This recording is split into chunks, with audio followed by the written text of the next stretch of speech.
Elon Musk is leaving his government role as a top advisor to President Donald Trump after spearheading efforts to reduce and overhaul the federal bureaucracy.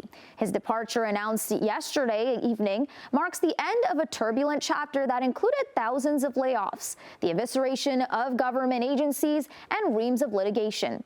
But the White House insists that government cost-cutting efforts won't stop with Musk's exit. In a post on X, Elon Musk wrote, "As my scheduled time as a special government employee comes to an end, I would like to thank President Trump for the opportunity to reduce wasteful spending. The DOGE mission will only strengthen over time as it becomes a way of life throughout the government." Musk's departure comes 4 months after assuming the role as the head of the so-called Department of Government Efficiency, a newly created agency which enacted a series of controversial job cuts designed to slash federal spending. I mean, I think one of the most notable things about the way he's choreographing his exit is how public he's being, right? I mean, he puts out this tweet last night, sort of, offering a final message to the troops, and he has done a series of kind of on-record interviews about his commitment to Tesla and SpaceX. Some of these interviews have been at Tesla and SpaceX. He clearly is at least attuned to the idea that he has been overextended on his political adventures. Musk's break with the Trump administration means investors will hope that he refocuses on his sprawling empire after SpaceX's latest rocket launch fell short of expectations. And as Tesla battles slumping sales this year, in part due to the backlash from his support for President Trump and right-wing parties in Europe.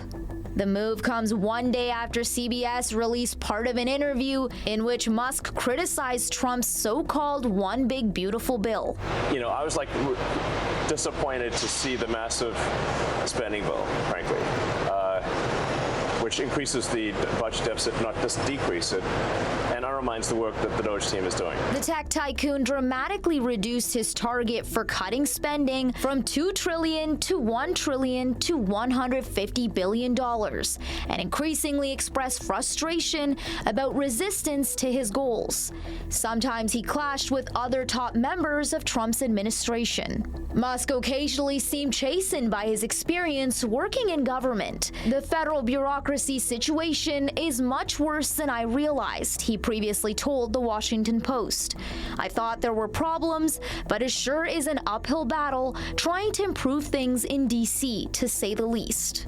Today, the White House thanked Musk for his efforts, but also insisted that the work to shrink the size of government will continue without him. I spoke to the president about it this morning, and the entire cabinet understands the need to cut government waste, fraud, and abuse. And each cabinet secretary at their respective agencies is committed to that. That's why they were working hand in hand with Elon Musk, and they'll continue to work with the respective DOGE employees who have onboarded as political appointees at all of these agencies. So surely the mission of DOGE will continue.